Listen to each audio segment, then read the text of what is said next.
Hello everyone and welcome to today's episode of the Joe Motion podcast. So I have the pleasure of being joined today by AuthenFelicity. Hi. welcome to the Joe Motion podcast. This is your first appearance on the podcast, but I'm sure it will be the first of many. If you would like to introduce yourself to the listeners and talk about what you do, that would be amazing. Amazing, yeah. So you've introduced me as AuthenFelicity. My name's Abigail. I also have a podcast that's also called AuthenFelicity, Authen.Felicity, the T at the end being TEA, because I like to have conscious cups of tea with conscious chats. I love Can you have a conscious cup of tea? Definitely. You can make anything conscious if you're mindful. And then all my other social media accounts are Authen.Felicity. And really the reason I emphasize the name so much is because, that's kind of a bit of who I am and what I'm about. Authen meaning authentic, authenticity, felicity in Spanish meaning happiness. And I really want to embark on a journey of helping people, as well as myself, uncover more about what makes them, what is their authentic self, shutting out all the noise of society and what we're told, who we are and who we should be, and who we are at our core and our essence. And of course, happiness. How can we find joy and purpose in such a beautiful world? And how can we permeate that through our life, through our work, and through our interactions? I love that. If we can, that combination between authenticity and happiness, if we can combine those two, like, woof, you're off to the races. So yes, welcome to the podcast. It's a real pleasure to have you. And so today I wanted to talk about motivation in particular. And so first of all, I would love to know what motivates you to do what you do. What motivates me to do what I do? That's really beautiful. Love this topic as well. What motivates me? Okay, so I think going back to the name that I chose, that is kind of what motivates me. What motivates me is I feel like there are so many people in the world who can be so much more if they just discover themselves a bit deeper, if they just kind of, because it comes from myself as well. I was grateful that I had this from a young age, but I think for so long I was living someone else's life. I was living a life to try and fit in. I was always constantly molding and reshaping, and I wouldn't say redeveloping in a personal growth way, but just like changing who I was to try and fit in. But screw fitting in, because like we're also, what makes us unique is what makes us who we are. Like, why would I love the Pink Floyd, Another Brick on the Wall. And if you look at the music video, it's something that really inspired me from a young age studying sociology and Marxism. Is this idea there's these children on a conveyor belt, and they're also colourful dressed in what they're wearing, and they're also vibrant, and they go through this machine and they're like churned out like sausages, and they just all come out and they're sitting at a desk and they're wearing the same uniform, and they're almost like from birth you're almost always labelled and categorized, like from birth, is it a boy or a girl? And then like it's like what toys they play with to make them who they are. Religious aspects might come in, and beliefs, and then the beliefs of your parents, beliefs of your friends, going to school, depending on where you go, and education. And all through life, you're always kind of being told who to be, how to act. And I think what motivates me is seeing people who, to get to a point in their life, or to have like a realization on like wanting to change, or wanting to not change, but wanting to like discover themselves, their authentic self. So I think my drive really is like helping others as well as myself in personal development, of like just figuring out more about who I am and what makes me different, because so long I was always like trying to be the same and fit in, and now I see like differences in everyone, and it's so beautiful. And I really want to help people discover that and empower them to like see their differences as something beautiful, and to empower them into realizing that like their differences are what makes them unique, and it's what they can offer to the world, and taking their individual aspects and using that to figure out what they want to do, using their individual skills rather than just like what they're told they should do. I love that. That's really powerful, and that's a strong motivation right there. One thing that I found really interesting is when you said, helping people discover themselves. And I think that word is really interesting. I'm always fascinated by words. When I think motivation, I think the motive. What is the reason we're doing something? And the word discover is like we're uncovering something. And it's like, what is covering us? And what are we discovering? What is that cover that we're taking off?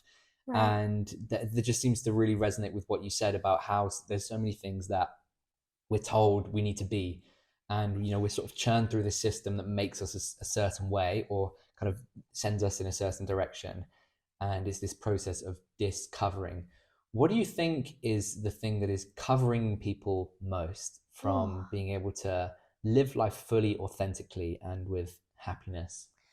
External things, whether that be external perceptions, like other people's expectations, is something outside of them. I think that's what covers them up. I think allowing yourself to be defined by other people or anything external really covers up who you are at your core.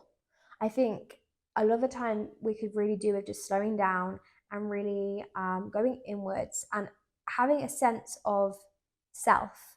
And once we know who we are, and once we know what we stand for, we know our values, our core beliefs, we know what we like, what we don't like, anything to do with self-awareness, I think then all these external projections can sort of like bounce off you because you know who you are.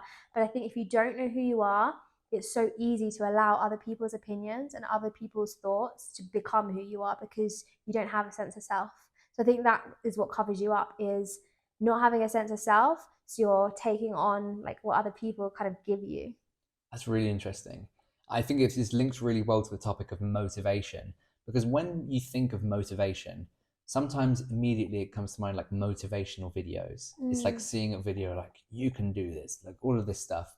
And I think that's great, but ultimately those are external. And I think that we need to be able to build an internal sense of motivation and not allow those external things to guide us or cover up who we really are. And so how do you think that we can cultivate a deep sense of internal motivation within ourselves? So I think it really depends on what it is you're trying to motivate yourself for. But whatever it is, I think it ultimately comes back to the why. I think it ultimately comes back to knowing why you want to do the thing you want to do. Because when you have your why and you know like your values, you know your purpose, you know like what it is you want to achieve, why it is you want to achieve it, like how it's going to impact your life when you're there. I think that then motivates you. Because if you're doing something and you have no why, and you kind of get demotivated or derailed, it's like, what am I even doing this for? Like, I could easily just stop. But when you really work out what your why is, whether that be like your purpose in life, your mission, your values, whatever it is, you can always go back to that why and go, oh, this is why I'm doing it. Like, this is my why, and that will ultimately always like motivate you. And I think a lot of the time when you're trying to find your why, you're going to find lots of other people's whys along the way, because you've always been fed with like external information and what your why should be. So I don't think taking that first why at face value. I think always reassessing it, and I think also knowing about who you are and your self-awareness. It's like knowing what you like, but it's also like knowing what you don't like. So I like the saying of, there's no such thing as failure, only feedback. So when you get your why and then you realize that's not your why, when you're demotivated or like it just doesn't fit anymore, you haven't failed. You've now just discovered something you don't like, and that's also self-awareness. You've discovered something that isn't you, and then you can keep searching for that thing that is. So I think having a sense of why you will always have inner motivation, because you have reason behind your actions. I love that. And how do you think people can cultivate, or maybe not cultivate, but how can people find out what their why is? Lots of ways. I think it really comes to figuring out more about who they are as well as a person. Like, what are your values? What are things you believe in? What are your truths? What is your purpose? What inspires you to wake up every morning? What is the message that you want to put out to the world? When you pass, what is the message that you want to leave and what you want people to remember you by? What are things you like? Because ultimately things you like are probably going to be things that also you hold dear to your like values. Like for me, I like eating healthy. For me, I like eating a plant-based diet. So values for me are health and sustainability and connection to like the earth and to other people and to animals. So it's figuring out what you like, and then also figuring out what you don't like, because then that's probably what your why is not going to be. I can't give you an example right now of what I don't like. There's many things, but what would you say for someone that's listening that's very busy and thinks, look, I know I need to discover my why. I'm not living a life that's aligned with my purpose, but I just don't have the time to be able to find my why, or, you know, I don't have the energy. I've got 3 kids, I've got a job to look after. What do you recommend for those people that want to find their why, but they don't feel like they have the time or the resources to do it? Firstly, thank you for that question. That's really beautiful, because I think a lot of the time with self-development and this whole idea of self-love, we forget about people who aren't aren't living a self-employed life, or are on a 9 to 5 structure and have kids and have responsibilities and just like don't have as much time as some of us have the luxury of having. Time is the ultimate flex. But I also think I like what you said when you shifted time and energy, and I think it's really about energy for me more than it is time. Because if you have an hour and you're only putting 20% of your energy into it, you might as well just be having like 15 minutes or whatever. Like, but if you have 10 minutes with 100% energy, you're putting all of your effort into that you can get so much more done than just like an hour with like, less energy. So I think it's not always about time, is what I'm trying to roundabout say here. I think if you can just set aside routinely and habitually, even just 10 minutes, like people think when you do all these like mindfulness stuff like meditation or whatever, it's like, oh, you got to sit for an hour. You don't have to. You can do it in 5-10 minutes, and you can build up, and it's about building healthy habits. So I think start by realistically thinking about how much time you've got, and then putting all of your energy into it in that set period of time. So I have 15 minutes, okay. And then I think also there's this really beautiful thing of time has memory, location has energy. So if we're taking 15 minutes, let's associate that time with a memory. So habits that we already have formed, like our morning routines and our evening routines. We're always like, we know we're going to brush our teeth. So applying another habit, adding on another habit to a pre-existing one is going to help us with our memory. So take that 15 minutes, take when you're brushing your teeth, and say, okay, after that, after brushing my teeth, I'm going to take 15 minutes to do a mindfulness exercise. Mindfulness is the best way to have self-awareness. And mindfulness comes in many shapes. Mindfulness for some people can be journaling. Journaling is a beautiful way to really go inwards and to really self-reflect and introspect. And you can get many mindfulness prompts online. In fact, this is inspiring me, and after this podcast, I'm going to write some journal prompts, and I'm going to put it out on an Insta post. Message me and I'll send them to you. To get your thoughts thinking. Mindfulness can be sitting for 15 minutes in meditation, and whether that's guided or by yourself, shutting out your thoughts and like coming inwards and listening to your thoughts. Because I think, going off tangent a little bit here, with some people with meditation, they think you need to follow along a thing and you need to shut out all the noise. But sometimes listen to that noise, because what is it that noise is telling you? And a lot of the time there's patterns in that noise. And try and find the patterns, and then you find what it is that you really need to like work on or focus on, or what it is your body's telling you. Mindfulness can also be just listening to your emotions and to your thoughts, because they're signifiers on something that needs external attention. Mindfulness can be walking through the woods and just taking 15 minutes to like ground yourself. And in these moments, we're almost like just giving ourselves time to be present and to shut off all the external stimulus, and just to have time for ourselves to really become clear on like what it is we enjoy, and what it is brings us value, and what it is that brings us purpose. And when we have these answers, then we can like make strides forwards into pursuing them into goals and into actions. I love that. Yeah. Well, one thing that comes to mind for me is the word mindfulness, right? Mm-hmm. When we think sometimes our mind is full, it might seem like this is like, what do you think about mind emptiness? Mind emptiness, mindful, mind emptiness. That's really good. I've never thought of that before, and I like that, the words we use. But then again, like you could even have the same connotations to mind emptiness, like naivety and just like right, clueless. Right, like so the idea of being mindful is like you're present, you're fully there in your mind. Yeah, and it's okay, that's great. And I guess the next question in terms of motivation would be, once people have their motivation and they have their why, it's very easy to go off track. Mm-hmm. What do you recommend for people who find themselves straying off track to stay motivated? One thing you can do also is like, it's very good to have goals, and it's very good to like know what your why is, but also it's very good to like plan ahead and work out what your obstacles could be.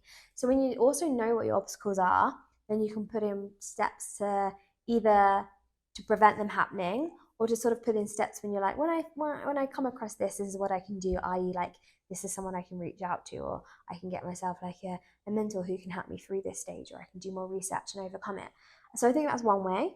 And just quickly, how would someone practically sort of acknowledge those steps? Would they write them down? Would they journal on their potential obstacles and how they would respond?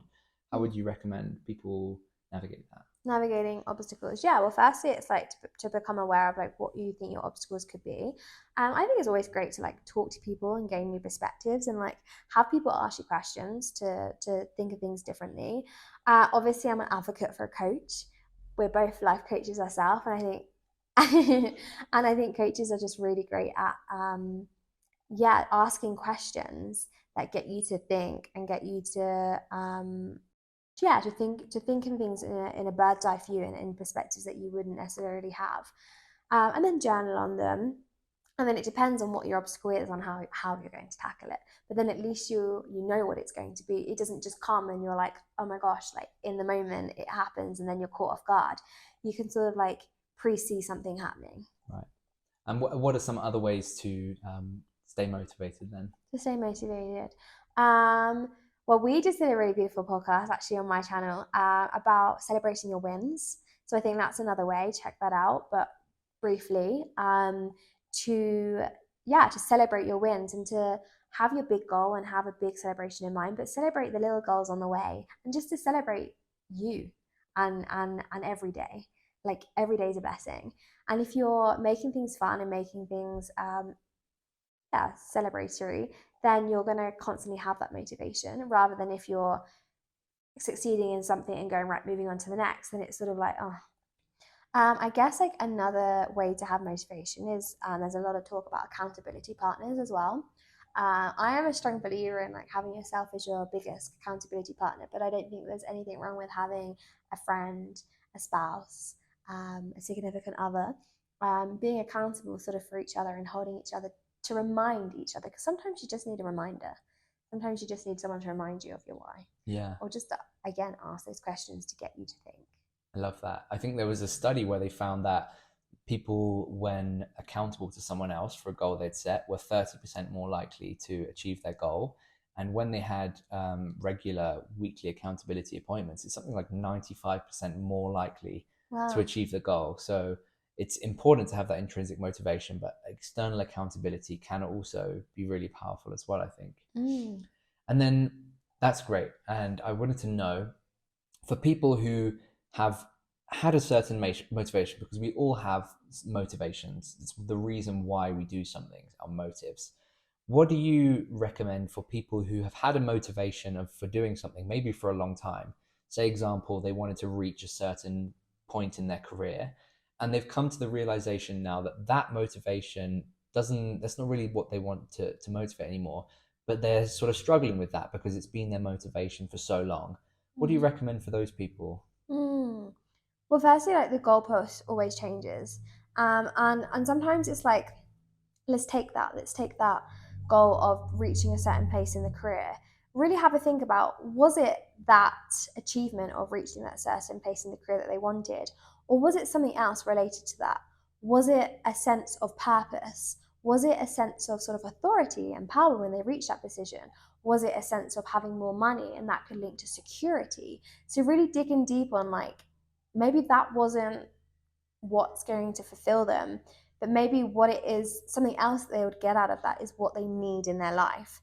And then to really like reassess the situation, and just to take time to like, and to talk to other people, and to become clear on your purpose and on your why. And it's okay that it changes. It's okay that like you're on this path and you think this is what you wanted and you go after it for years and years, and then you suddenly you wake up one day and you're like, that's not what I want anymore. That's not failure, that's feedback. Because imagine going another 5 years having that goal in mind and striving for something you don't actually want.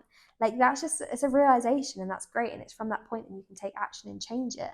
And that's what I love that saying, there's no such thing as failure, only feedback, because you've just gained feedback, and now you're more self-aware on something you know you don't want. And it's okay not to know what you, it's okay to not know what you want. Is sometimes people are always trying to look for just what they want, but actually by working out what they don't want, you're like limiting down your options. So that's also another great way to do it. Think about what you don't want, and that helps you to find your, get Love closer that. to what you do want. That's great. I think as well, like when it comes to this idea of us changing our motivations, we get to a certain point where we realize actually that doesn't motivate me anymore. That's not actually what I want.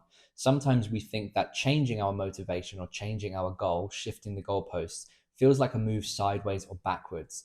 But what you're actually saying is it's going deeper. Mm-hmm. It's asking like what is the actual underlying motivation behind that external goal? What is the intrinsic motivation?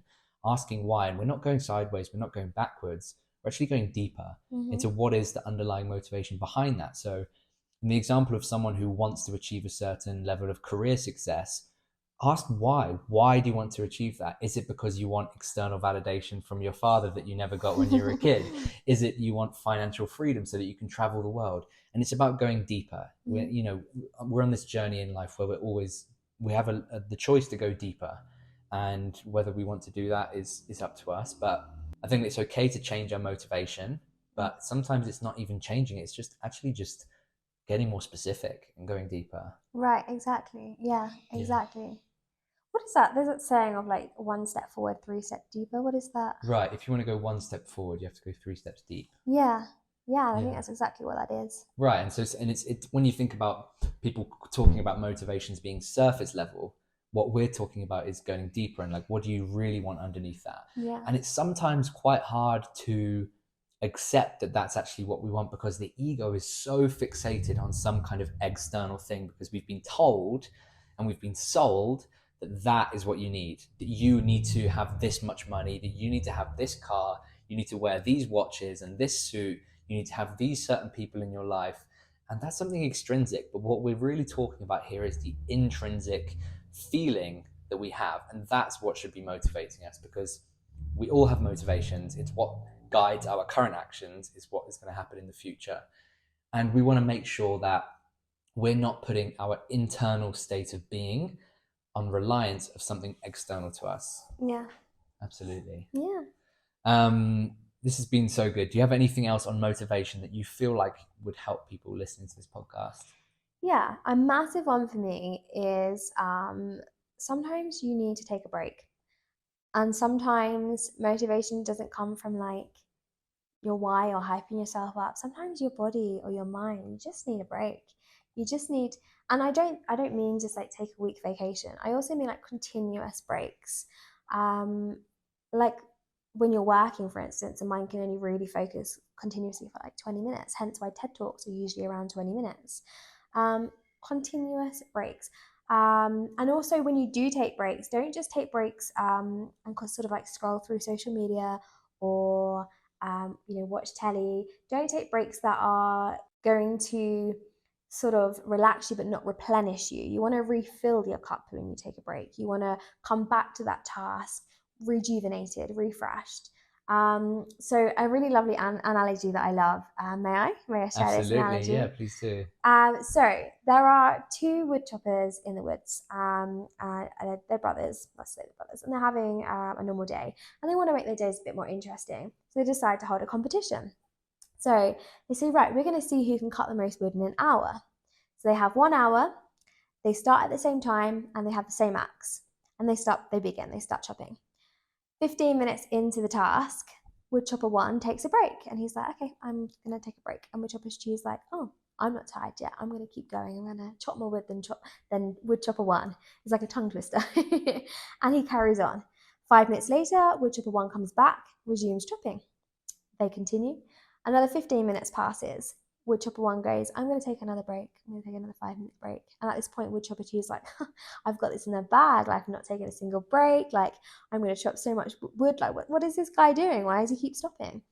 After 5 minutes, Woodchopper 1 comes back, resumes chopping. At the end of the hour, they assess and they see who has cut the most wood. And at this point, woodchopper 2 is so adamant. He's like, I'm not taking a single break. I didn't stop. I continued. Like, I knew what I was doing. I'm going to cut the most wood. And much to his surprise, actually woodcutter one chopped my wood. And he said to him, like, how did you cut my wood? Like, you took breaks, like I continually chopped, like I don't understand. And woodchopper said, well, what you don't realize is every time I took a break to sharpen my axe. And it's an analogy for every time I came back sharper. I came back with more focus. I came back with a sharper blade that could cut trees. By the end of the hour, the end of 40 minutes or whatever, you were cutting with a blunt axe. So you may have been continuously going, but you're not like cutting as much trees. You haven't got a sharp focus.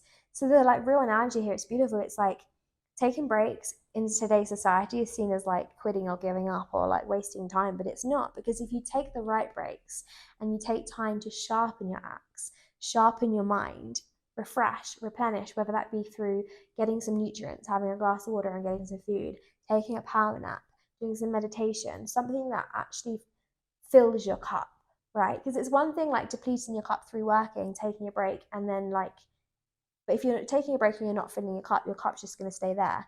You want to take that break and you want to replenish your cup so you can come back and pour more, come back and chop more wood, come back and have a sharper axe. So I'd say that for motivation is to make taking breaks key. Sharpen your blade. That's a really powerful insight. I feel like that's a really good place to end it, to remind people to find their why. And sometimes you actually need to take a break in order to do that. And looking for that intrinsic motivation. And then once you've got that why, that initial motivation, ask yourself, why do you want that why? And keep going deeper until you find what you really, really want. And like you said, remember to take breaks, and that it's okay for our motivations to shift and change. We're always in a process of evolution. And it's okay to be demotivated and have a day off. And I think also just that to note to that, digging deeper into the why, eventually you'll know when you found your why. You'll know, because you'll be so motivated and work won't feel like work. Work will feel like purpose. I love that. You can watch as many motivational videos as you want, but if you're reliant on that external motivation and you're not doing the inner work that you need to do to reflect on why you want to do something internally, then you're always going to be relying on something external. And when that's not there, that motivation won't be there anymore. So yeah. Wow, thank you for this. This has been a really, really brilliant podcast. Yeah, thank you. I would love to offer you this space to be able to share with listeners where they can connect with you and find out more about what you do. So yeah, that space is open for you now. Amazing, thank you. I guess the best place, check out either maybe my Instagram, AuthenFelicity. On there in my bio has the links to everything else, my podcast, Authen.Felicity, with the T being TEA. Within my bio also, if you're interested in any one-on-one coaching, that's the place to go. My emails are also on there. I'm not sure how else can they contact me. That's a pretty great plethora. I'm sure they can find your contact through there. Thank you so much, Abby. It's been a real pleasure talking to you about motivation today. Igualmente. Thank you for coming on. Likewise in Spanish. Thank you so much. It's been a pleasure. Yeah, and I just wanted to add as well that I will be hosting a 4-week motivation mastery live course in December. So if you're interested in that, then head to the link in the show notes of this podcast or in the description of this video if you're watching this on YouTube, and you can find out more information on that workshop there. I hope to see you there. Wow, that sounds amazing. Yeah. You're so good at selling yourself too. I feel like I need a better pitch. I feel like I need to pick myself up. Like, I have an amazing podcast. You need some more self-help and advice. Check that out. What's your motivation for it? My motivation for my podcast? To be able to sell better. Oh, to reach more people, and because I think the stuff I put out is like relevant, and I think like I put a lot of like passion and purpose into it, and I think I like listen to what I just want people to gain something from it, and I think what I put out there is quite relevant. And and the content that you put out is extremely empowering, and I think people should definitely check it out. And also I highly recommend going and checking out the AuthenFelicity TEA podcast on wherever you get your podcasts, and also soon on YouTube, I believe. Yeah. So motivated me to go on YouTube. There's some really brilliant episodes on there. Like perfectionism, limiting beliefs, Yeah. All the good stuff. Stuff to help you break through your own limitations, your own challenges, and your own personal barriers, to help you get motivated and to create the life that you would like to live. Find your why, find your purpose, and be your most authentic, happy self. I will also leave the links for that in the show notes or the description of this video for watching it. Thank you so much for listening. Thank you again, Abby, for coming on, and I'll see you all in the next episode.